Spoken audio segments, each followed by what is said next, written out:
Okay, this video we're going to discuss government. We're going to start with the government for the United States during and shortly after the American Revolution, and then we're going to discuss the new government that came about when they realized that government wasn't going to work. So bear with me, there's a lot of information in this video. It's going to be a little bit longer than what you're used to, but it's going to really help you out as we get into this government unit. So first, the government after and during the American Revolution. So after we declared our independence from Great Britain, during that American Revolution time. So we're looking at 1776, 1777. The government of the United States was 13 separate governments. Each state had their own government. The laws of the state rested in a constitution. A constitution is a written plan of government. So that's the definition of constitution.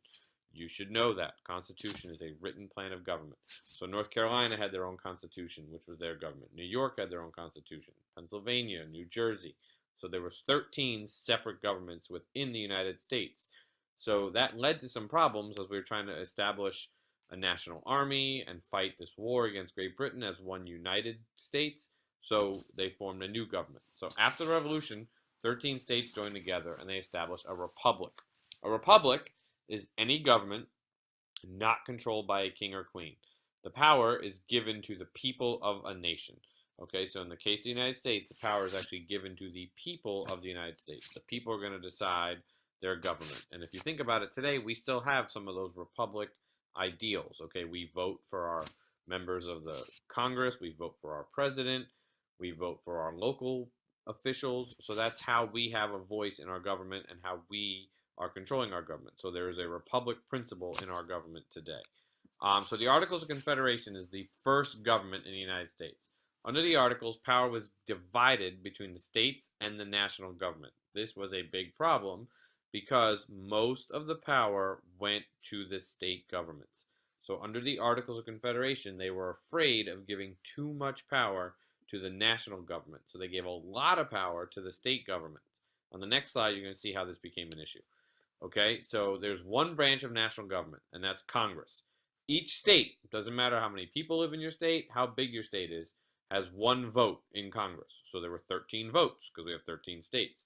So Virginia, which had the largest population of people living in it, had the same amount of power as Delaware, which had a very small amount of people living in it. Okay, they each had one vote. All right, so what could Congress do? Congress could declare war. Congress could make sure that everyone was getting mail. Congress could enter into treaties, which they were hoping to do when the war ended, to figure out how they're going to end the war and get treaties with other nations. Congress could make money, but Congress couldn't really finance the money. I'll talk about that in a second. And Congress could deal with any issues arising with Native Americans. What could Congress not do? Well, they couldn't collect taxes. Okay, so I just told you that Congress could make money, but if they can't collect taxes, the national money in the United States is worth nothing, and that became an issue. Okay, when Congress was making money under the Articles of Confederation, they were basically printing fancy paper and fancy coins, but they were worth nothing because there was no money coming into the government. Okay, because they could not collect taxes. They couldn't regulate trade. Okay, and the government had very little power. And remember, it makes sense because the colonists were fighting England because they didn't like the taxes. They didn't like the power that England was using over them. So when they made this government, they wanted to make sure that their government wasn't too powerful. They left a lot of their power with the local state governments. And this becomes an issue. Okay? Delegates from each state decided to meet in Philadelphia, Pennsylvania to discuss fixing the problem. Okay? They realized that this Articles of Confederation was not a very strong government. We gave too much power to states, not enough power to the national government. If we want to be a country that's going to live longer than shortly after the war, we got to make sure we have a strong government to keep us there. So they meet in Philadelphia, Pennsylvania. They're originally discussing how do we fix the articles. Okay, as they continue these meetings, they realized it's not just fixing the articles; it's coming up with a whole new government. So enter James Madison. James Madison is known as the father of the Constitution. He's a delegate from Virginia, and he brings the idea of democracy to the convention. Democracy, the people have a voice in government ruling over them. So remember, a republic, a government not ruled by a king or queen. Democracy, people having a voice in those ruling them. So technically, America's government today is a democratic republic. Do not, please, please, please, please, please, do not think of Democrats and Republicans when I say democratic republic. When I say that we have a democratic republic government, it means that we have a voice in those ruling us, and we're not ruled by a king or queen. Okay, so democracy, the people have a voice and the government ruling over them. How do we use that voice? We vote. Okay, we're going to talk about that a lot in class. But James Madison brings this idea to the Constitution Convention. All right, so while they're at the convention, there's two plans that they decide to really look at and discuss. One is created by Virginia. It's called the Virginia Plan. Another is created by New Jersey, and guess what? It's called the New Jersey Plan. You got it. So you have the Virginia Plan and New Jersey Plan. Let's look at them. All right, the Virginia Plan. They're going to have a legislative branch of government. Legislative means lawmaking. Okay? They are going to have two houses. It's going to be bicameral. Bi meaning two, like bicycle, two wheels. Bicameral, two houses. Okay? And the houses are determined by the population. So the lower house of the government, representatives are elected by the people of the states. Okay? The upper house gets elected by members of the lower house. So we would vote. We would pick people to represent us. Those representatives would vote who would be in the upper house. Okay, and this is all based on population. This would give more power to the states with large populations. Okay, the executive branch, which today we know as the president, is appointed by the legislative branch. So the legislative branch is elected by the people, and then they decide who's going to be the executive branch, and the judicial branch is appointed by the legislative branch. You'll see here that there's a lot of power being given to that legislative branch of government. Okay, so that's the Virginia plan. Two houses determined by population. The New Jersey plan is one house. Okay, so one house, not bicameral, unicameral. One, okay, for each state. Doesn't matter the size or population. Okay, each state gets one vote, very similar to what they had under the Articles of Confederation. The executive branch is appointed by the legislative branch, just like in the Virginia plan. And then the judicial branch would actually be appointed by the executive branch, which is a little bit different than what the Virginia plan was. So you have these two sides of this argument. And obviously, the larger states, the states with the big population, are going to favor the Virginia plan. And the states with not so many people living in it or a small population are going to favor the New Jersey plan. So these debates go on and on and on.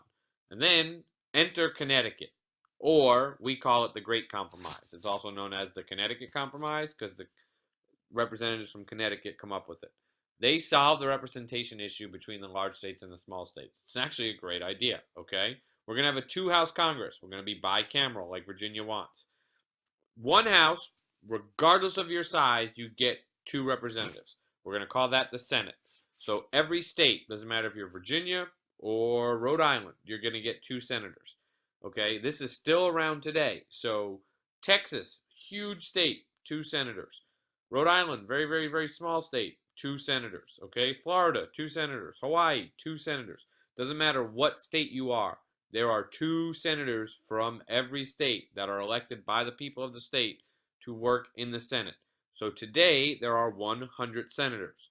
50 states, 50 times 2, 100. Okay, so there's 100 members in the Senate today. Every state gets two senators. The second house will be the House of Representatives. The number of representatives is based on the population. So this actually makes both sides of that argument that we talked about earlier happy.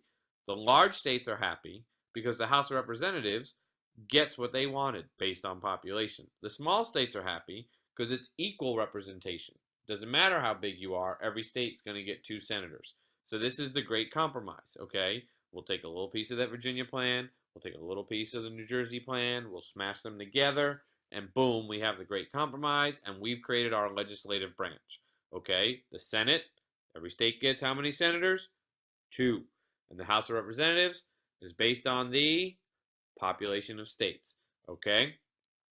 The next compromise has to do with how are we going to count population. So we're going to take a census. A census means we're going to go around and count the number of people that live in every state. Well, the southern states get very excited by this because guess what? They have slaves living in their states. The same people that they consider property.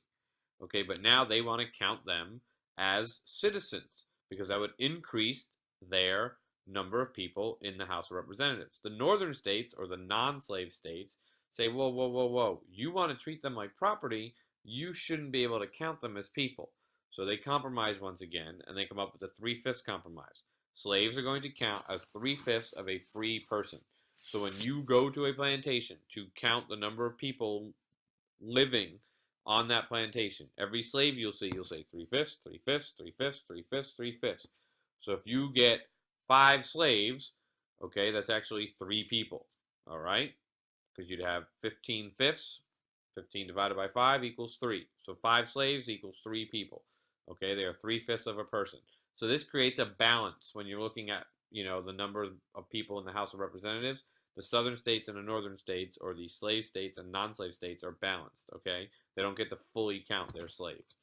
So ratification. Ratification is how we go about agreeing and making the Constitution our government. So it's ratified by the delegates on September 17th, 1787, and then the states actually have to vote on it. So during this process, there are 2 groups that are formed. You have your Federalists. These are people who supported the Constitution. They like the shared powers between states and federal governments. And then you have your Anti-Federalists. They were opposed to the Constitution without a Bill of Rights. They wanted to make sure there was not too much power in the hands of government and did not want to make sure that the rights of individual citizens were left out. So without this Bill of Rights, they were worried that individual citizens will lose some of their rights. And we'll talk about what happens with that in a second. So you have Federalists and Anti-Federalists. So 9 out of 11 states in attendance, because 2 states didn't show up at the convention, quickly adopt the Constitution. Delaware is the first official state in the United States. They are the first state to ratify the Constitution. North Carolina and Rhode Island are the last 2 states to adopt the Constitution. And George Washington is elected as the first president of the United States, and he is sworn in as president in 1789 in New York City.